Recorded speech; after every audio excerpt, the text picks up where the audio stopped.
श्री स्वामी समर्थ कसे प्रकट झाले हे माहीत आहे का? असे म्हणतात, भक्तिभावाने प्रकट दिनाची कथा ऐकली, वाचली, जप केला तर स्वामींची कृपा निश्चित मिळते. चला बघूया यामागची रहस्यमय कथा. व्हिडिओ शेवटपर्यंत नक्की पहा. इसवी सन 1459 मध्ये नृसिंह सरस्वती महाराज गाणगापूरहून श्रीशैल यात्रेनिमित्त कर्दळीवन येथे अदृश्य झाले. तेथे त्यांनी सुमारे 300 वर्ष कठोर तपश्चर्या केली. एकाच जागी ध्यानस्थ असल्यामुळे मुंग्यांनी त्यांच्या शरीराभोवती भव्य वारूळ बांधले. झाडे, वेली आणि मुंग्यांचे हे भले मोठे वारूळ तयार झाले होते. एके दिवशी उद्धव नावाचा लाकूड तोड्या त्या ठिकाणी आला. तो झाडे तोडत असताना त्याच्या कुऱ्हाडीचा वार चुकून त्या वारुळावर पडला. वारूळ फुटताच रक्ताची धार वाहू लागली. क्षणार्धात दिव्य ज्योतीने संपूर्ण परिसर उजळून निघाला आणि त्या वारुळातून तेजस्वी आजानुबाहू अक्कलकोट स्वामी समर्थ महाराज प्रकट झाले.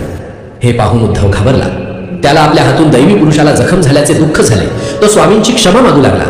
तेव्हा स्वामींनी त्याला अभय दिले आणि म्हणाले, भिवू नकोस, मी तुझ्या पाठीशी आहे. स्वामींनी उद्धवाचा उद्धार केला आणि लोककल्याणासाठी पुन्हा प्रकट होण्याचे ठरवले. इथून पुढे नीट ऐका. स्वामींनी स्वतः सांगितले, मी नृसिंह भान आहे. श्रीशैल जवळच्या कर्दळीवनातून आलो आहे. यावरून ते नृसिंह सरस्वती यांचेच अवतार असल्याचे स्पष्ट होते. प्रकट झाल्यानंतर स्वामींनी भारतभर भ्रमण केले. गंगातीरी, कलकत्ता, काशी, प्रयाग, त्र्यंबकेश्वर, पंढरपूर, मंगळवेढा, सोलापूर अनेक भक्तांचा उद्धार केला. इसवी सन 1856 मध्ये ते अक्कलकोटात आले.